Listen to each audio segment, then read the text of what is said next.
everyone, it's Finnovation.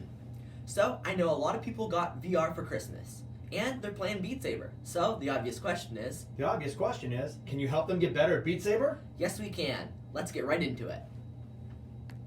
Alright, so I'm going to be breaking this video up into 3 parts. The first part are for the players who are still on, unmodded, no custom songs. So those are the kind of people who are on hard difficulty, normal difficulty, and they're trying to get to Expert, Expert Plus. The next thing I'm going to be doing is trying to help those players who are on Expert Plus and are trying to beat some custom songs that are a little bit harder. And then lastly, I'm going to be showing you the hitboxes and a little bit of things that can be useful to know when you are playing BeatSaber. Alright, so now we're on the part where it's just those players who are on normal difficulty or hard difficulty, maybe even expert, and we're just trying to get to that next level.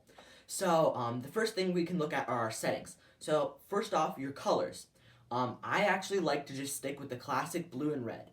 A lot of people like to change them, and I used to love changing them too. Another common color is blue and white. So it really doesn't matter what your color settings are, as long as the 2 colors are different enough that you can tell them apart in really short amounts of time. The next thing is some other settings like height. I like to actually set my height a little bit lower so I can look above the blocks and see some more that are coming. Also, you can turn off reduce debris. As you can see from this clip here, sometimes those debris fly up in your face and they make it a little bit harder to see. So you're going to lose a little bit of style points because it's kind of fun to see the blocks slashing, and you can always keep it on, but I like to take it off. So now, the campaign. This is a really useful tool when you start. I don't really recommend going through the whole thing and finishing it. I just kind of found that boring. So I like to get about halfway through when I was at the beginning of the game. So if you are a brand new player, I totally recommend checking out the campaign and just playing through, and it gives a really good idea on how the game works, and it shows some really useful stuff. Now with all those tips, they should help you a little bit, but you still might not be able to pass, say, an expert level. So what you really want to do is a lot of times people limit themselves to that first songs pack. There are now there's a lot of songs in the game, so I recommend using them. They're all really fun, and usually the first pack is the easiest, the second's a little harder, and the third generally can be the hardest, and then the Camellia pack really is the hardest one. But really mess around, and if you're having fun with a song, just keep doing it even if you're failing.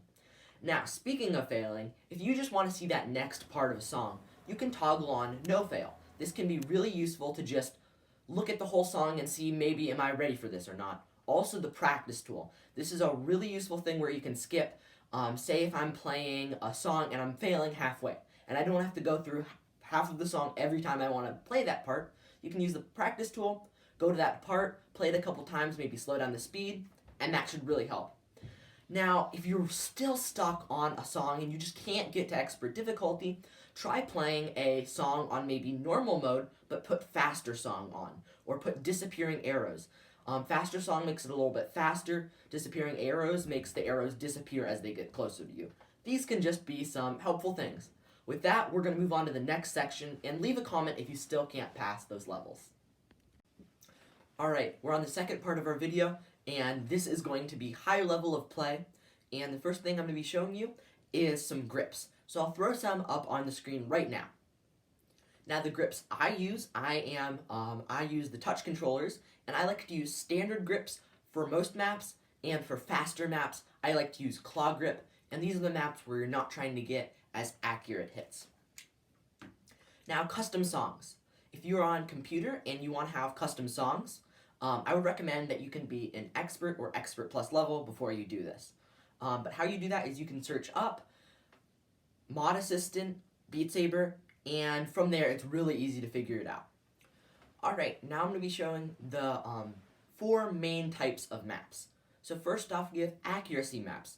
These are the maps where you're just trying to get as many perfect hits as possible, so they're not very fast, and to new players they might be like, oh, that's not hard, I can probably do that. And you probably can beat the map, but the goal of this isn't beating the map, it's trying to be as accurate as possible. Now the next type is speed maps. These are the maps where the the notes are coming at you really fast, and your goal is pretty much just to pass them, but you're also, again, trying to be as accurate as possible. Next, we have challenge maps. These are the maps that have really weird patterns, and these are extremely difficult, and I would not recommend, if you are a new player, try these really at all, but they're really fun to watch.